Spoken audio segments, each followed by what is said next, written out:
Bien, ahora vamos a estudiar sobre la resurrección de Jesús como hecho histórico.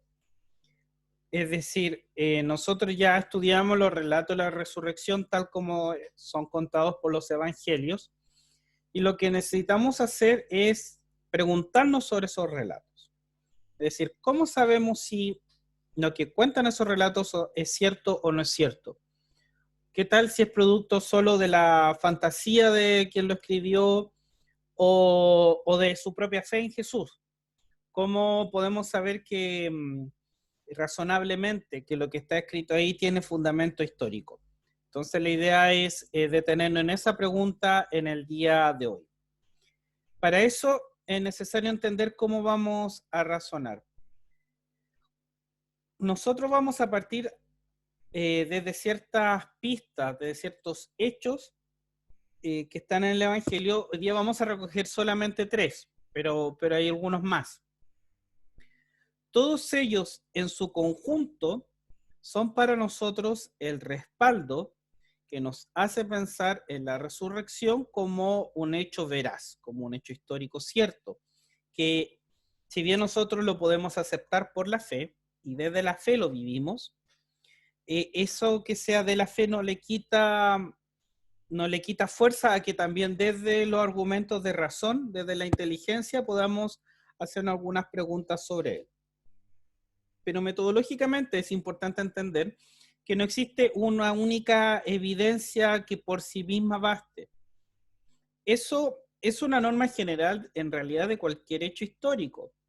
Si cualquier hecho histórico particularmente antiguo, si nosotros queremos saber la veracidad de lo que ocurrió o acoger una interpretación, para poderlo hacer necesitamos reunir varias pistas que nos lleven en una dirección. Y eso es lo que vamos a hacer hoy día. Vamos a trabajar, como les decía, sobre 3 pistas. La primera pista, y acá le invito a tener presente el relato de la resurrección que hemos revisado ya en clases, tiene que ver con el sepulcro vacío. El sepulcro vacío es muy importante porque este hecho va a ser aceptado tanto por quienes creen en Jesús como por quienes no creen en Jesús. Pero el sepulcro vacío, por así decirlo, es nuestra piedra de base. Es el hecho que no tiene duda. Los discípulos de Jesús ponen en su texto, y en eso coinciden todos, de que el sepulcro está vacío. Pero también los enemigos de Jesús, como señala el Evangelio de Mateo, por ejemplo, también lo admiten, solo que le dan una interpretación distinta, y en el Evangelio de Mateo se señala que las autoridades judías le dijeron a los soldados que los sobornaron para que dijeran que los discípulos habían robado el cuerpo. ¿Ya? Como sea, al final el sepulcro vacío no basta en ese sentido porque puede tener más de una interpretación posible. Pero aún así, ese es el hecho cierto. Entonces de ahí partimos. Nadie duda de si había o no había cuerpo. No había cuerpo, eso no se duda. La pregunta es, bueno, ¿cómo explicamos esa ausencia de cuerpo? Entonces la explicación que nosotros tenemos en la Escritura tiene que ver con las apariciones del resucitado. Es decir, Jesús, al aparecerse a los discípulos, da respuesta a la pregunta que deja el sepulcro vacío. El sepulcro vacío nos da una certeza, no hay cuerpo, pero nos deja una pregunta: ¿qué pasó con el cuerpo? ¿Qué pasó con Jesús? Las apariciones nos dan respuesta. Lo que pasó con Jesús es que después se siguió apareciendo a sus discípulos porque resucitó. Las apariciones del resucitado además ¿por qué tienen fuerza? Porque son importantes. Y acá yo le invito a revisar los textos de la Biblia. Jesús no se le aparece a un grupo reducido de discípulos, a un grupo exclusivo. Como quien dice, solamente se le apareció a los 12 y nadie más, y hay que creerle a los 12 nomás. Se le apareció a los 12 en una parte, se le apareció a los discípulos de Maús, se le apareció a las mujeres, se le apareció a algunos grupos más amplios. Entonces hubo varios episodios de encuentro de Jesús con algunos de sus discípulos, en momentos distintos y que no necesariamente iban a estar de acuerdo entre sí para hacer un mismo relato de las cosas. Pero incluso así, alguien podría preguntarse, ok, de acuerdo, ninguno de los discípulos mintió. Todos los discípulos aseguran haber visto a Jesús. Pero ¿cómo sabemos que lo que vieron efectivamente era Jesús y no es simplemente el producto de su imaginación? O el resultado de la fe, es decir, ellos querían tanto ver a Jesús que se convencieron de que Jesús aparecía. Y ahí viene el tercer elemento que aparece súper recalcado en los textos, que nos vimos también una ocasión anterior, es que los discípulos no creyeron en la resurrección de Jesús. Cuando las mujeres fueron al sepulcro, no esperaban encontrarse con Jesús resucitado, esperaban encontrarse con un cadáver. Le iban a hacer todas las ceremonias mortuorias, digamos, iban a preparar su cuerpo para la ceremonia. Iban a embalsamarlo y le llevaban aromas.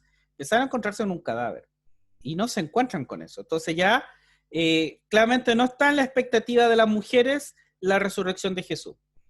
Cuando se les dice a las mujeres que Jesús resucitó y que vayan a decirle a los apóstoles, las mujeres van donde los apóstoles y los apóstoles no les creen. Es decir, nuevamente no está en la mente del apóstol, no está en las expectativas del apóstol que Jesús fuera a resucitar. El hecho de que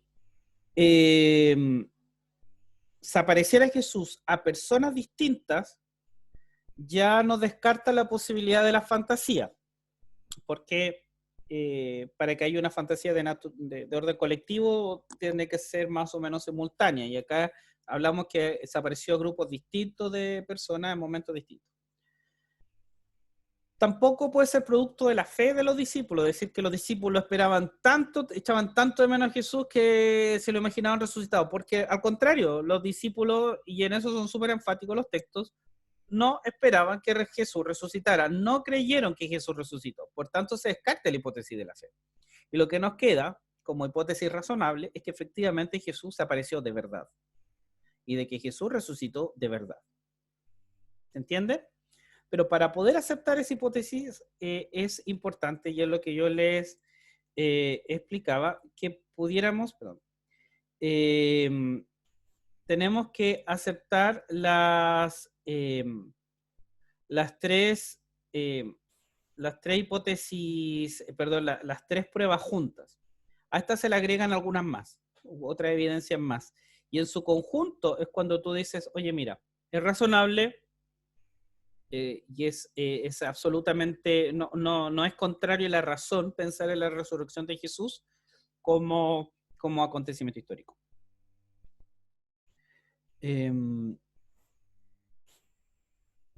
Vamos a seguir avanzando, espérense. Conclusiones. Primero, la resurrección de Jesús como acontecimiento histórico tiene argumentos que respaldan razonablemente su veracidad. Si no fuera un argumento histórico, si no tuvieran esos argumentos, uno podría pensar que la resurrección de Jesús es simplemente una leyenda o un mito. Como hay argumentos de veracidad, nosotros podemos pensar razonablemente que es un hecho histórico. Segundo, el sepulcro vacío es el hecho cierto indudable, y lo aceptaron tanto los seguidores como los detractores de Jesús. Por eso, ese es nuestro punto de partida. Pero sabemos que el sepulcro vacío tiene más de una explicación, incluyendo, por ejemplo, que se lo hayan robado, que se hayan equivocado de lugar, no sé, el robo fue la hipótesis contraria, digamos, de los enemigos de Jesús. Pero también existe la posibilidad de que Jesús haya resucitado. O sea, dentro de la lista de posibilidades del sepulcro vacío está que Jesús se haya resucitado y se haya aparecido a los discípulos. Ahora, si logramos descartar que estas apariciones son producto de la imaginación o de la fe de los discípulos, que fue lo que hicimos recién, queda como posibilidad cierta de que la resurrección de Jesús sea un acontecimiento real e histórico. Muchas gracias.